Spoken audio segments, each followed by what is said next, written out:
శ్రీమాత్రే నమః. మనం పాపాలు చేశామా, పుణ్యాలు చేశామా? శరీరాలు మూడు రకాలుగా ఉంటాయి. స్థూల శరీరం, సాధారణ భౌతిక శరీరం. సూక్ష్మ శరీరం కేవలం మనస్సు బుద్ధులతో కూడినది. కారణ శరీరం, పాపపుణ్యాల శేష ఫలితాలు బీజరూపకంగా ఉన్న శరీరం. ఇలా మనం చేసిన పాపం ఈ మూడు శరీరాల్లో నిలువ ఉంటుందని శాస్త్రం చెబుతుంది.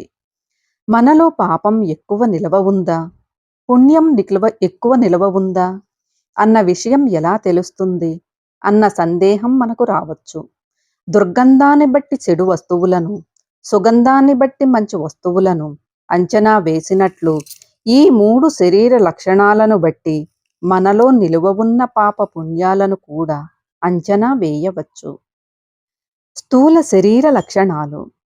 సాధారణంగా స్థూల శరీర లక్షణాలు ఎక్కువగా ఈ జన్మలో చేసిన పాపపుణ్యాల మీద ఆధారపడి ఉంటాయి.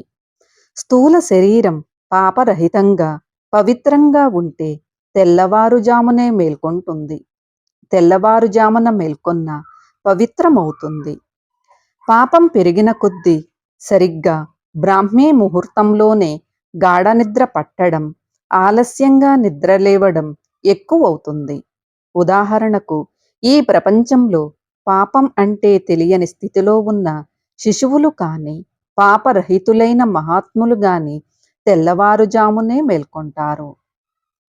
స్థూల శరీరం పాపరహితంగా పవిత్రంగా ఉంటే ఏమాత్రం బద్ధకం, సోమరితనం లేకుండా ఉపయుక్తమైన ఏ పని చేయడానికైనా సన్నద్ధంగా, ఉత్సాహంగా ఉంటుంది.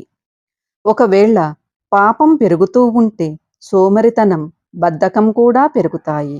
ఉపయుక్తమైన పనులు చేసే విషయంలో శరీరం ఏమాత్రం సన్నద్ధంగా, ఉత్సాహంగా ఉండదు. నిరుపయోగకరమైన మరియు కాలాన్ని వ్యర్థం చేసే విషయాల్లో ఉత్సాహం, సన్నద్ధత పెరుగుతాయి. ఈ విషయంలో కూడా పాపం అంటే తెలియని శిశువులను, పాపరహితులైన మహాత్ములను గమనించండి. వారు బద్ధకంగా వ్యవహరించింది ఎప్పుడూ కనిపించదు. స్థూల శరీరం పవిత్రంగా ఉంటే నియతిబద్ధంగా, క్రమశిక్షణతో వ్యవహరించడం జరుగుతోంది. పాపంతో అపవిత్రమైన కొద్దీ క్రమశిక్షణ లోపిస్తుంది. స్థూల శరీరంలో పాపం పెరిగి అపవిత్రమైన కొద్దీ అనవసర ఆహారం, దోషభూయిష్టమైన ఆహారమే తీసుకోవాలి అనిపిస్తుంది. అలా తీసుకునే పరిస్థితులు ఏర్పడతాయి. పవిత్రత పెరిగిన కొద్దీ మితాహారం, ఆరోగ్యాన్ని పవిత్రతను ఇచ్చే ఆహారం తీసుకోవడం జరుగుతుంది. స్థూల శరీరం అపవిత్రమైన కొద్దీ అవసరానికి మించి నిద్రించడం జరుగుతుంది. పవిత్రమైన కొద్దీ ఎంత అవసరమో అంతే నిద్రించడం ఉంటుంది. స్థూల శరీరం పవిత్రంగా ఉంటే నిద్రలేచిన క్షణంలో వెంటనే సృహలోకి వచ్చి ఉత్సాహంగా ఉంటారు. ఉత్సాహంగా నిద్రలేస్తారు. నిద్రలేచిన తరువాత వారి ముఖం మబ్బు లేకుండా ఫ్రెష్గా ఉంటుంది.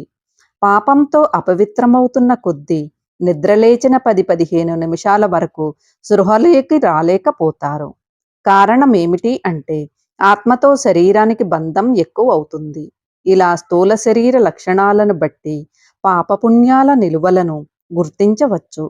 స్థూల శరీర లక్షణాలను బట్టి జీవితంలో వ్యాపించిన అపవిత్రతను, పాపాన్ని గుర్తించాలి. దీనివల్లనే శుభాలు వాయిదా పడుతున్నాయని, భవిష్యత్తులో కష్టాలు రావడం వల్ల పాపం ప్రక్షాళన కావలసి వస్తుందని అర్థం చేసుకోవాలి. కాబట్టి వెంటనే జాగ్రత్తపడి కఠినమైన సాధన వల్ల స్థూల శరీరాన్ని సరియైన విధంగా ఉంచుకోవాలి.